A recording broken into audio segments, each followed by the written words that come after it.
I am Father John Mudere, ordained in 1988. I'm going to talk about the mbira as an instrument of worship.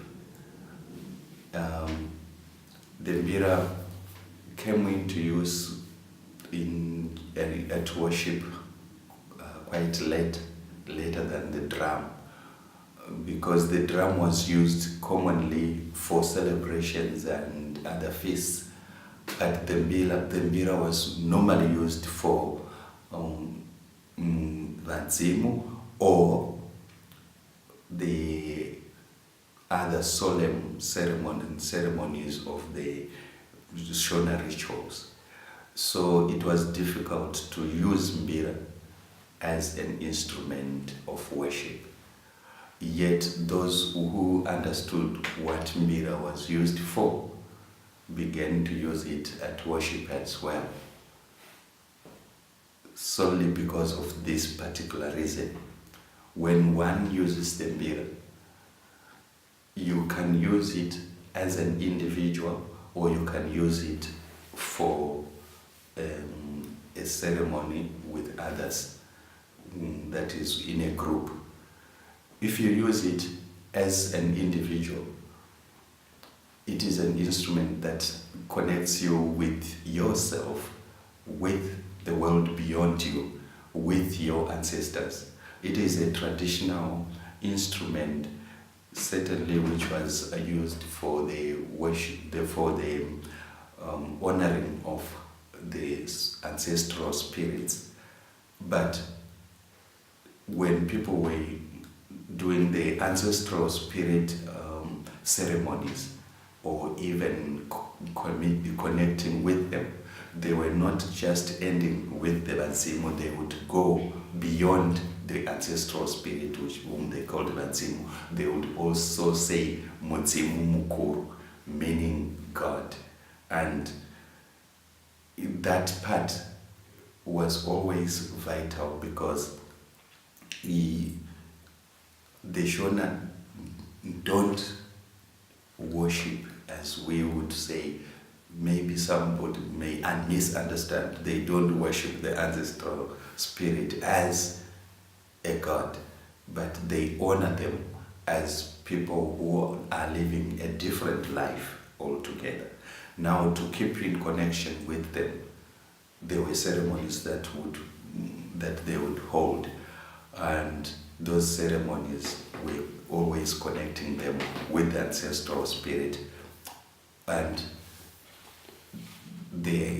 those beyond the ancestral spirits, you would name certain people up to a certain stage, and then if you don't remember, you would say those who are ahead of you and those who are near the Creator. So always you would end with the Creator. And the mbira player could connect himself or herself with the ancestral spirit by just playing that music and be absorbed in it in such a manner that you would find this person lost in a certain world beyond, whereby you don't even explain where he is, but he or she would be playing the instrument without any force, just loosely, without much effort. But it is some kind of connection which you would explain in a religious manner. When playing with a group or as a group, the instrument was used also for the invocation of the ancestral spirit to come and maybe possess that particular individuals within the group. And then all people who would be there are deep in concentration. Now, that particular ceremony was different certainly from a religious, is different from a religious worship ceremony like Mass as we know it. But it had some similar traits in it. The traits that you would find are that people have one mind and are concentrating on one thing. They are doing something together and they are all agreed.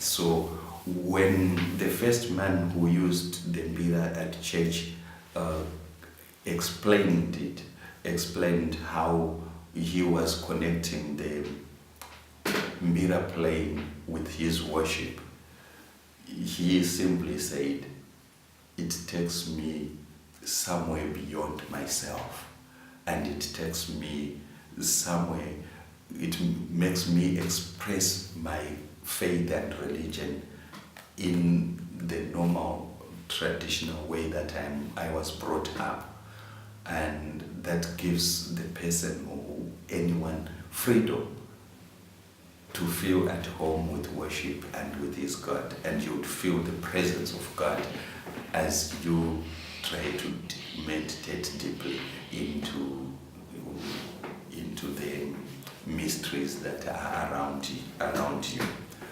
Now, when I used the mbira, if I go to myself or come back to myself, when I used the mbira, I reached such points without even realizing that I was getting to those points that I found similar to the method of worship that we normally use now in gospel reflection.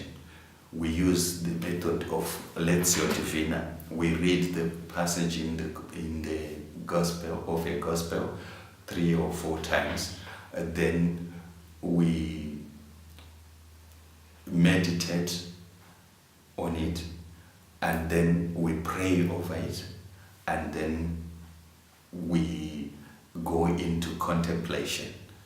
Now, if you look at the stages of the mbira or the mbira use at worship, now I would connect it this way, that once you begin playing the mbira and you repeat certain words like Jesus is Lord, and you are singing them in your own language like Shona, you are like you have read a passage, and then you go into meditation, then you go into prayer, and then from prayer, as you are playing the mbira, you are doing it effortlessly, and you are already deep into contemplation.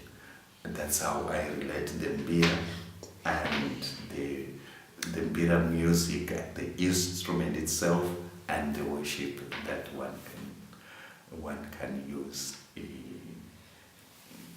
for on a daily basis. And so mbira can be used just as you would use a drum in the church, or use a guitar in the church, for that purpose of meditating in a way, or of praying in a very methodical way, which would take you to those connections with your Creator. And I think with that, worship would be true, and worship would be a kind of encountered in a person's life.